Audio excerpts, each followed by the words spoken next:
Hey everyone, how's it going? I had my surgery and it came out, I think around either 12 or 1.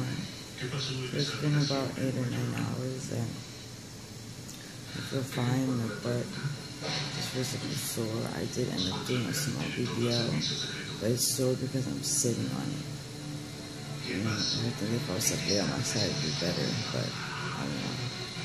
I also did my tummy tuck and the lipo and my flanks and obviously my back, so besides that, I feel fine. I have TV here. They had to put an oxygen mask on me, albuterol. So obviously why I needed that, because I'm not as dramatic, but when you do it, and I threw up 4 times. And it's easy when you throw up, so I have juice here that I'm going to drink. And I have to wait a while before I drink it from the I'm doing the albuterol treatment, so we'll see how everything goes. I'll keep it as posted. I won't record it until probably day 2. See how I feel. Excuse me. So have a good day, guys. Have a good day, guys. Hey, how's everything? YouTube, this is Nana Punana. I just wanted to report that I'm like 12 hours post-op. And I feel okay. I don't feel any pain. I'm assuming it has something to do with the anesthesia wearing off. Probably hasn't worn off. But they still gave me something for pain just in case it was going to come. But I'm fine. I could tell where they've done the work on me. And it looks pretty good. As soon as I'm able to stand up, I want to show you guys what it looks like, because I even haven't seen what it looks like myself. So, but one thing I did want to report is with the quotes that will be given from now on with the doctor, I was told that oxygen therapy will be mandatory 3 sessions. Okay?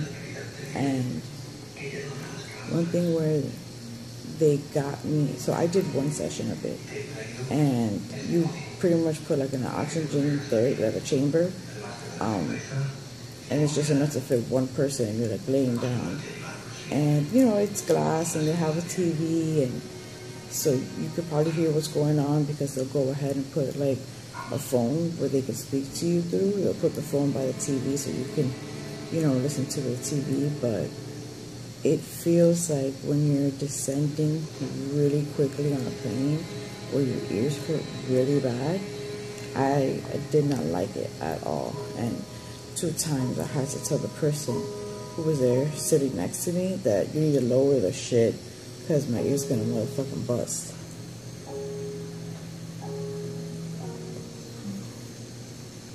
I actually have an IV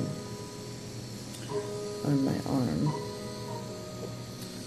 and I'm still thirsty as hell. And then even if I'm not thirsty, I'm still drinking a lot of water so that I want to get rid of this extra swelling. Also, the cardiologist asked me if I had asthma when I was young. And me being 100%, because, you know, this is a major surgery, I don't want to say anything false or it affects me. I said yes, but I was a baby when I had asthma. And I haven't had since, and I have no breathing issues at all. Never contracted pneumonia or bronchitis or anything like that. So, you know, he made his notes. Then when the notes get back to the assistant, Tavares is her name, I'm being told that now I need to see a pulmonologist. And when you have to see a pulmonologist or any type of specialist, there's $150 extra mandatory that has to be paid. And I'm thinking like, well damn, all I did was say the truth about something that affected me 30 years ago, and I still have to see someone about it. I was like, I haven't even seen a pulmonologist as an adult. But I don't need it. I don't have breathing issues. And I even stated that I was I was living in New Jersey, and then, you know, it would only come like when really bad cold weather because my immune system was down. Well, my mom had brought me down to Florida, then it was gone. So I'm like, so what the hell? So that was very upsetting because I told them, like, nah, just mark it as no, like, just forget it. I even mentioned it, and they said they weren't going to take a chance. So I had to pay the $150 for the pulmonologist. So I'm just warning you guys that, you know, that this is what happened to me and it can happen to you. I'm not saying lie about it, but it did happen. And honestly, personally myself, I would have lied about it because he did one breathing exercise on me where I had to, you know, breathe in and then blow out really hard, and then I had to do a little bit quicker, like, you know, keep going out hard. And then they're looking at me like, and I almost, you know, I got dizzy at one point. I almost, like, you know, had to take a step. It was like, oh, are you okay with your breathing? It's not my breathing. You're making me blow out hard as hell. That would affect anyone. And I was given a pill, an anxiety pill, last night, because they give them to everyone to drink right before the surgery just to make sure that you're nice and calm.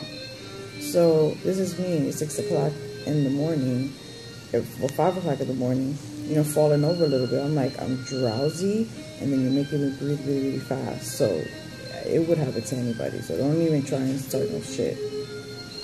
So whatever, that happened, and then you automatically have to pay for a blood transfusion, and they will reserve 2 quarts of it from the blood bank.